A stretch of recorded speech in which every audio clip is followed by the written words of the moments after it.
आणि एक महत्त्वाची बातमी पाहूयात। हैदराबादमधून एक दुःखद घटना समोर आली आहे। शाळेमधल्या सुट्टी दरम्यान शाळेत डब्यातील पुरी खाल्ल्यानं 11 वर्षीय मुलाचा दुर्दैवी मृत्यू झालाय। मिळालेल्या माहितीनुसार शाळेमधल्या सुट्टीत दुपारच्या जेवणात पुरी खाल्ल्यानंतर एक विद्यार्थी अचानक बेशुद्ध झाला।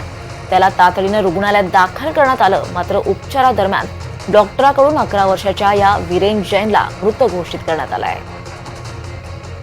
तर अत्यंत दुर्दैवी अशी ही घटना आहे। हैदराबादमधल्या शाळेत डब्यातील पुरी खाल्ल्यानं एका 11 वर्षीय मुलाचा दुर्दैवी मृत्यू झालेला आहे।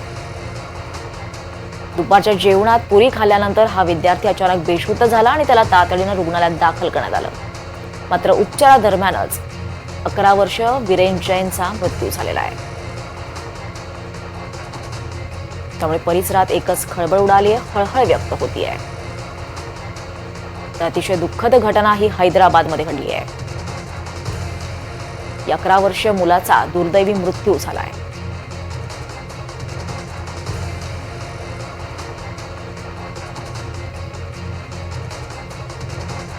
शाळेमधल्या सुट्टी दरम्यान दुपारच्या जेवणात पुरी खाल्ल्यानंतर अचानक हा विद्यार्थी बेशुद्ध पडला आणि त्याला तातडीने रुग्णालयात दाखल करण्यात आलं।